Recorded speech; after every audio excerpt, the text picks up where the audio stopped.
Neste vídeo, eu vou te mostrar como ser aprovado na prova de proficiência em inglês do seu mestrado ou doutorado, estudando menos inglês do que você imagina. Essa estratégia é para você que tem o inglês básico ou que está com o inglês enferrujado e está com medo de perder a vaga na pós-graduação por causa da prova de proficiência. É para você que já fez várias provas de proficiência sem sucesso, já gastou com inscrições e está estudando até agora de um jeito ineficiente. Mas isso acaba hoje e eu vou te mostrar como. Dá uma olhada na aprovação que uma aluna minha conseguiu assistindo só algumas aulas minhas. Eu sempre tive dificuldade com inglês. Meu nome é Catherine, eu faço mestrado na fisioterapia da Universidade Federal de Uberlândia. Eu estava com muita dificuldade em passar nas provas de proficiência. Provas simples, que todo mundo estava passando e eu não. E eu sempre tive dificuldade com inglês, de interpretação, de leitura. E aí, eu conversando com a Marina, falei, Marina, vocês têm um curso próprio para quem quer fazer proficiência? Ela falou, Cat, a gente tem. E aí eu entrei e na prova, numa das declaradas mais difíceis, que é da UFO, da Proflim, eu passei de primeira. Então eu fiquei muito feliz. O curso eu fiz o básico mesmo, porque a prova estava bem perto, e consegui passar de primeira. Então ele dá muita base pra gente. E foi muito bom. Eu sou muito grata. Fiquei muito feliz, chorei horrores. E é isso. A Catherine foi minha professora de Pilates e durante uma aula ela me perguntou sobre a prova. E ela estava muito insatisfeita, porque ela não estava conseguindo passar. Cada vez era uma inscrição nova que ela tinha que pagar, de 150, 180 reais, e ela não conseguia passar. E só assistindo o inicinho do nosso curso, ela já conseguiu a aprovação dela. E eu quero te mostrar agora também o depoimento do Davi, que me mandou uma mensagem no direct lá no Instagram. O Davi aplicou o meu método de resolução de provas de proficiência e me mandou essa mensagem. Oiê, passando para agradecer muito e elogiar o conteúdo do curso de vocês. Foi muito bom estudar com vocês e, seguindo o cronograma certinho, consegui obter minha aprovação na prova de proficiência e conquistar minha vaga no mestrado da PUC Minas Gerais. Ele é o nosso aluno do PIP. Mas você deve estar pensando, quem é essa mulher para me ensinar isso? Meu nome é Marina, eu tenho 32 anos, sou professora de inglês, tradutora e revisora há 10 anos. Eu já fiz a prova da UFSC em menos de 30 minutos e acertei 100% das questões, e agora ensino outras pessoas a conseguirem o mesmo resultado, a realizarem esse sonho de passar na prova de proficiência. E agora eu vou te mostrar essa técnica muito mais eficiente de leitura que garantiu a minha aprovação, da Catherine, do Davi e de muitos outros alunos. Eu vou pegar aqui uma prova da UFSC como exemplo. Essa prova acontece de forma online e tem duração de 40 minutos. Vou mostrar para vocês como é a prova. Eu vou passar aqui pela prova só para vocês terem uma ideia de como ela é. Essa prova tem um texto curto aqui, de uma página, e depois ela tem 8 perguntas, sendo 7 fechadas, e a última aqui, a 8ª, ela é aberta. Eu vou deixar para vocês aqui do lado o texto e a gente vai responder a primeira pergunta. A questão diz assim: é o objetivo geral do texto? Letra A. Discorrer sobre o papel da hereditariedade e do contexto na definição de características físicas e de personalidade dos seres humanos. Letra B. Reportar resultados de estudos em gêmeos nas questões de hereditariedade.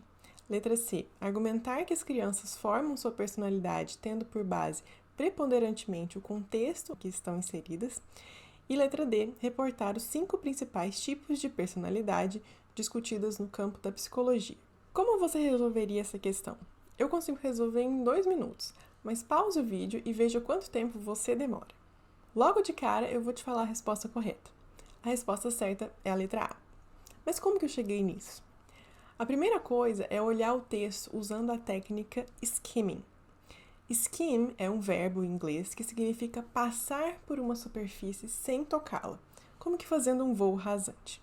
Então a gente vai ler o título e a gente vai ver se tem alguma seção destacada no texto, se tem alguma imagem, se tem algo que chame a atenção que possa nos dar uma ideia sobre o assunto do texto. Tudo isso a gente vai fazer sem parar para ler as palavras. Como esse texto é curto, a gente vai começar a ler o começo de cada parágrafo. Bom, o título do texto é uma expressão bem simples em inglês. Who are you? Quem é você? How DNA shapes your life? Como o DNA é uma sigla em inglês que a gente também usa em português, shape, que é que a gente tem hoje, né, as pessoas falam de shape muscular, né, de forma do corpo, tem a ver com forma, como algo que molda, né, como o DNA molda your life, sua vida. Nós temos aqui 1, 2, 3, 4, 5, 6 parágrafos, a gente vai ler a primeira frase de cada parágrafo. Not long after a newborn joins a family, então, muito antes de um bebê, né, um newborn, um recém-nascido, se junta a uma família ou chega em uma família, the comparisons start to fly. Comparison, comparação, parecido com português. Começam a voar, né? Começam a aparecer, certo? Então, ele está falando aqui sobre o nascimento de crianças e as comparações entre essas crianças. Depois, vamos para o segundo parágrafo.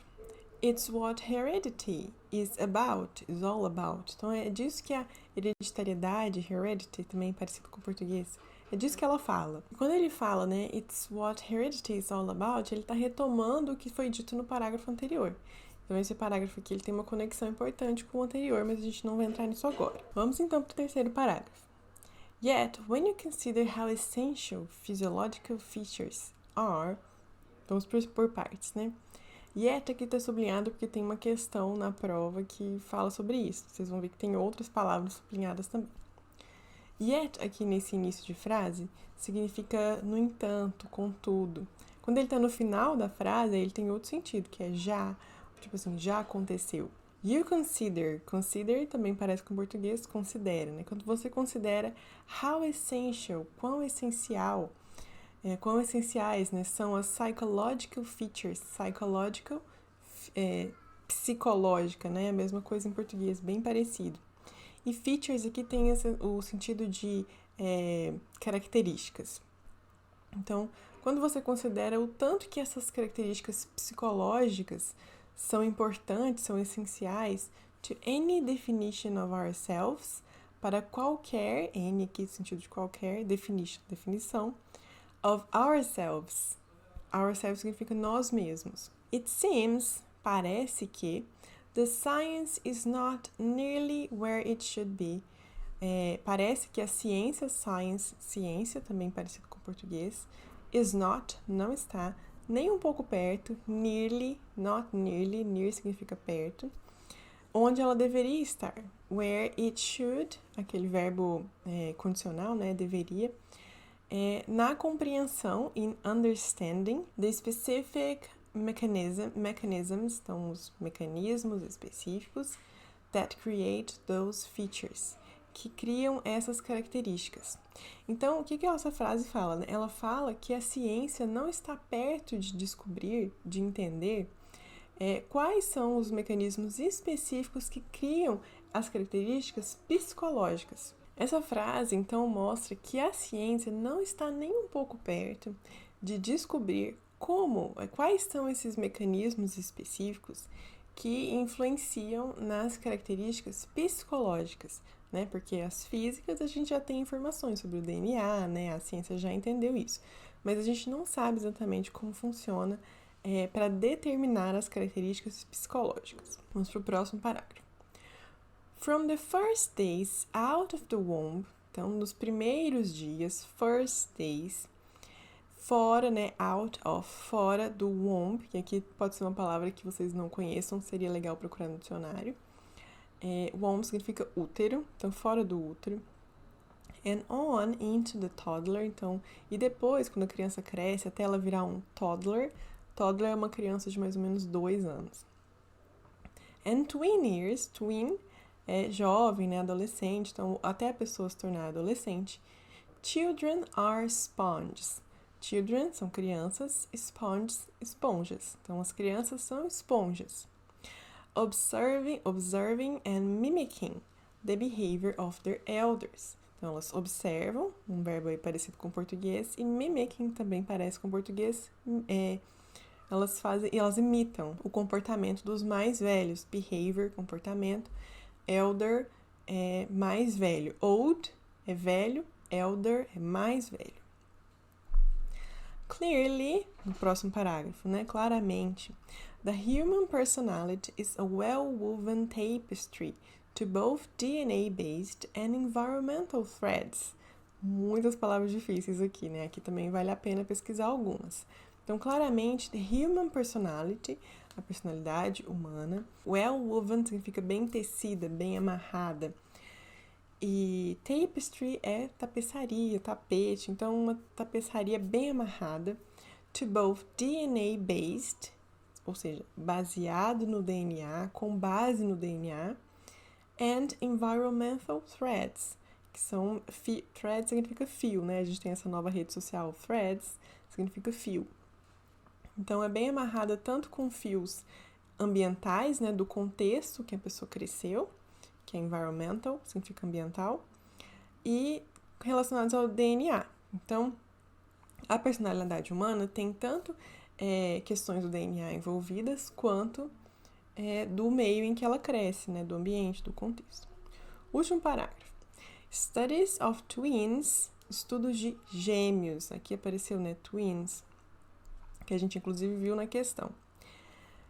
Are still the gold standard for sorting out the biological component of personality, and for the longest time it was... Nossa, muito grande essa frase, né? Vamos parar um pouquinho. Studies of twins are still the gold standard. Então, os estudos com gêmeos ainda são, still significa ainda, the gold standard. Gold significa ouro, é uma palavra relativamente comum, né? E standard significa padrão. Então, os estudos com gêmeos são o padrão ouro. For sorting out the biological component of personality. Sort significa selecionar. Mas o phrasal verb, que é esse verbo que usa um verbo, mais uma preposição ou um advérbio, que é o out, a gente forma outro sentido. Então, sort out significa resolver, entender, então desenvolver essa questão sobre o componente biológico, né, biological component of personality, da personalidade. Então, os estudos dos gêmeos foram um padrão ouro para entender ou para identificar o componente biológico da personalidade. Então, onde que está a personalidade na biologia do corpo humano? And for the longest time, e pelo maior tempo possível, né, por um longo tempo, it was, né, os estudos com gêmeos, it was the best way to glean clues about parents' DNA legacy. Foi o melhor jeito, the best way, para ter ideias ou ter clues, pistas sobre essa legacy, né, o legado, a hereditariedade do DNA dos pais. Parents aqui não são parentes, são pais. E aqui está um dos poucos falsos cognatos que a gente viu até agora nesse texto, né? A maioria das palavras que estavam aqui são parecidas com o português e tem o mesmo significado, né? Como a gente viu lá no início. Family, comparison, heredity, consider, essential, tudo isso é parecido com o português, a gente consegue entender. E essa palavra parent, na verdade, é um falso cognato, que parece português, mas não é. Então, os pais, né? O legado do DNA dos pais. Bom, vimos que esse texto, então, fala sobre questões sobre o DNA, como que o DNA influencia nas nossas características físicas, mas que a ciência ainda não entendeu muito bem como que esse DNA determina a personalidade, certo? Então, características psicológicas, né, das pessoas. Agora que a gente já entendeu um pouco sobre o assunto do texto, a gente pode voltar lá na questão 1. A gente vai ler o enunciado e as alternativas e a gente vai usar a técnica scanning para identificar a resposta. A técnica scanning, que vem do nome que a gente já conhece, né, escanear, trata de olhar o texto buscando uma informação específica. E que informação que é essa? A informação que vai nos ajudar a responder a questão 1, certo? Vamos ler então o enunciado. É o objetivo geral do texto. Então, a gente quer saber qual que é o objetivo geral do texto. A gente não quer saber uma informação específica que está no parágrafo tal. E a gente vai ler as alternativas e vai ver quais, se a gente já consegue responder essa questão, pensando nesses trechos que a gente leu do texto. Então, letra A. Discorrer sobre o papel da hereditariedade e do contexto na definição de características físicas e de personalidade dos seres humanos. Achei essa aqui bem promissora, né? Letra B. Reportar resultados de estudos em gêmeos nas questões de hereditariedade. Vejam que apareceu a palavra gêmeos aqui. A gente viu que essa palavra aparece lá no último parágrafo, certo? Studies of twins. Twins são gêmeos. Então o texto fala, sim, de gêmeos, de estudos com gêmeos e como que eles interferem nas questões de hereditariedade. Mas será que essa é a resposta? Esse é o objetivo geral do texto? Esse é o questionamento que a gente tem que fazer. Letra C. Argumentar que as crianças formam sua personalidade, tendo por base preponderantemente o contexto em que estão inseridas. E a gente vai ver ali no parágrafo, no antepenúltimo, né? Que lá fala que as crianças, desde que elas saem do útero até a adolescência, elas observam e imitam o comportamento dos mais velhos, que é o contexto, né? Então, as crianças, de acordo aqui com a letra C, formam sua personalidade com o contexto. Sim, o texto fala isso. Mas esse é o objetivo geral do texto? Letra D. Reportar os 5 principais tipos de personalidade discutidas no campo da psicologia. Nessa leitura rápida que a gente fez no skimming, né, desse texto, a gente não encontrou essa informação dos 5 tipos de personalidade. Mas se a gente for olhar ali, a gente vai ver que tem uma expressão aqui. Deixa eu ver se eu consigo mostrar para vocês, acho que sim. Uma expressão aqui, Big Five, né, os grandes 5, que eles descrevem esses tipos de personalidade aqui, ó. Comprise the character traits. Traits é a mesma coisa que features, é um sinônimo. Então, essas características, mas mais voltadas para características físicas. E essas características, elas descrevem 5 tipos de personalidades discutidas no campo da psicologia. Tá, realmente esses 5 tipos estão abordados no texto. Mas é o objetivo do texto? A gente viu, lendo a primeira frase de cada parágrafo, que, na verdade, o objetivo é esse aqui, comparar as duas coisas. Falar, sim, sobre hereditariedade e falar também sobre contexto. Porque a gente viu lá no terceiro parágrafo que a ciência ainda não entende como que essas duas coisas interferem na nossa personalidade, né? As duas coisas são o DNA e o contexto. Então, por isso a resposta é a letra A. Na questão 1, a gente usou apenas 2 técnicas das 4 que existem para você fazer a prova de proficiência. Agora vamos tentar resolver a questão 2. Pausa aqui e resolve. Vamos agora fazer o mesmo movimento. A gente já passou pelo skimming, agora a gente vai fazer o scanning para tentar identificar a resposta da questão 2. A questão diz assim: o artigo tem como título Who are you? Quem é você? Qual seria o subtítulo? Apesar de já existir um, ele quer saber qual seria uma outra opção. Assinale a opção que melhor se adequa, tendo por base as ideias principais do texto. A gente já viu na questão 1 as ideias principais do texto, certo? Que é falar sobre como o DNA e o contexto em que a pessoa vive interferem na formação da personalidade. Vamos ler as opções aqui. Letra A. It all started with baby making. Aqui a palavra-chave dessa questão 2 é baby making. Baby é bebê e making é fazer. Então, tudo começou, né? Start significa começar, é o começo. Tudo começou com a fabricação dos bebês, a formação dos bebês. Então a formação da personalidade começou com a formação dos bebês? Não, né? Ele fala sobre nascimento, mas não fala sobre o processo da concepção, né, dos bebês. Então a gente já pode descartar essa. Letra B. The Big Five provides the answer. Os grandes 5, né, os 5 tipos de personalidade, dão a resposta. A gente viu que ele menciona, assim, ali, mas que logo no início desse parágrafo a gente já viu que a ciência ainda não está perto de descobrir. Então, se a ciência não está perto, como que os Big Five podem dar a resposta? Vamos cortar a letra B também. Letra C. Studies of twins reveal the truth. Os estudos com gêmeos revelam a verdade. A gente viu que tem gêmeos no texto? Sim, lá no último parágrafo. A gente viu que eles resolvem todas as questões, eles falam a verdade? Não. Eles são o que a gente tem de mais próximo de conseguir responder essa questão, mas não resolveram, não tem a verdade, né? Então parece que só sobrou a letra D, né? Your genes, genes é genes, né, em português também, can answer significa resposta, can answer that. Então os seus genes podem responder. Só que aí tem um plot twist, né, na frente, uma virada aqui, né? To a point, anyway. To a point significa até certo ponto. Então os genes podem responder, podem dar uma resposta sobre alguma coisa, mas até certo ponto. Anyway. Aliás, até certo ponto. Que é o que parece fazer mais sentido, né? Então, o seu DNA parece interferir nas características psicológicas, mas não totalmente. Então, vamos ficar com a letra D aqui na questão 2. Viu só? Com as técnicas de skimming e scanning, fica fácil.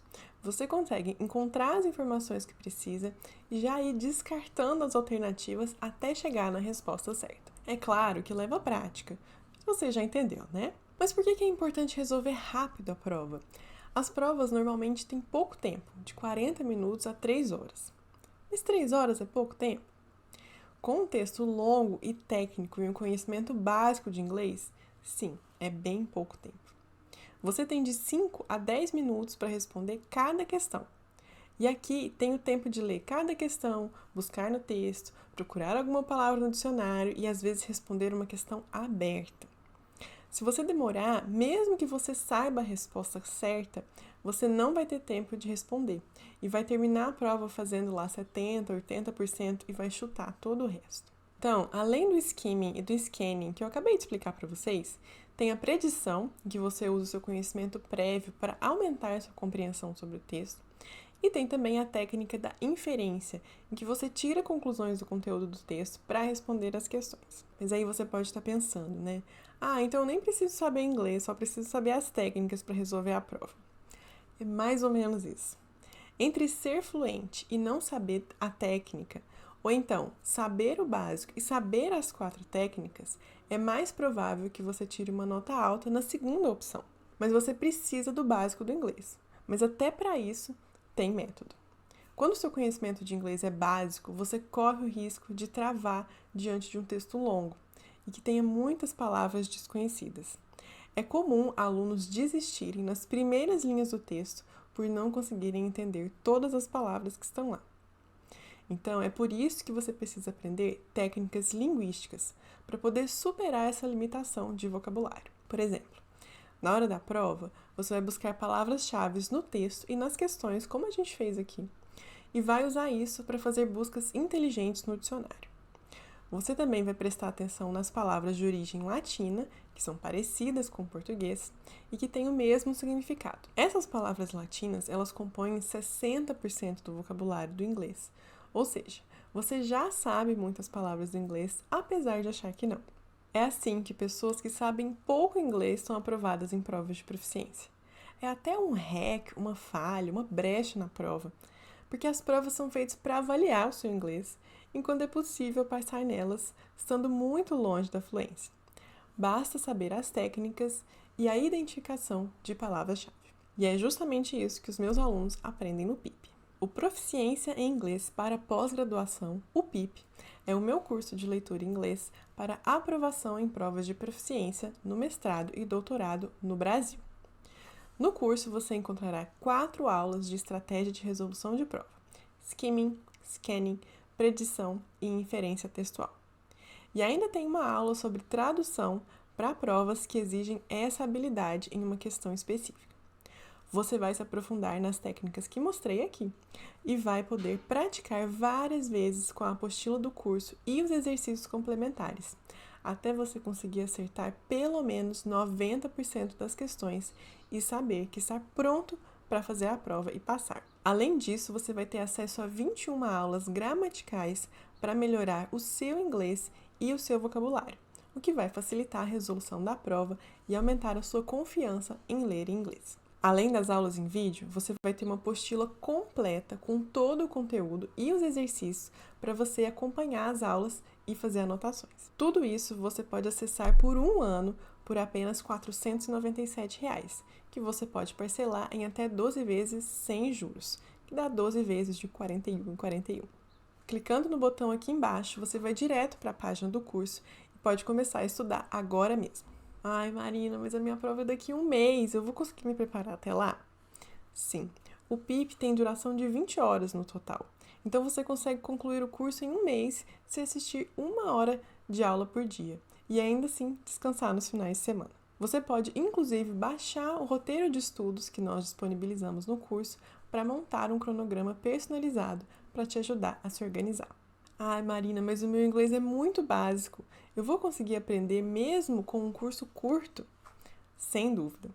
O PIP é o caminho mais curto e eficiente para passar em qualquer prova de proficiência das pós-graduações brasileiras. Essas provas exigem o inglês instrumental, que é a habilidade de ler e interpretar textos técnicos científicos em inglês. O PIP tem aulas estratégicas de gramática e vocabulário para você suprir o seu conhecimento que precisa de inglês.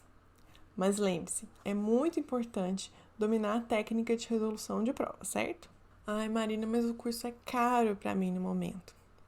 Gente, caro é o tempo que você vai perder por não fazer a pós-graduação. Caro é ficar perdendo tempo estudando errado. Pagar para fazer a prova, ser reprovado e aí ter que estudar tudo de novo. Pagar para fazer outra prova, sabe? O PIP é muito mais barato que qualquer mensalidade de faculdade. E você pode ter a chance de estudar de graça numa universidade pública. E para ajudar na conquista da sua vaga na pós-graduação, tem ainda vários bônus no curso. No PIP, você recebe uma apostila com atividades complementares para você treinar ainda mais as técnicas aprendidas e memorizar os tópicos gramaticais mais importantes. Você ainda pode baixar no seu computador modelos de provas de 18 universidades brasileiras com gabarito para você pegar um cronômetro e simular a resolução da prova em tempo real.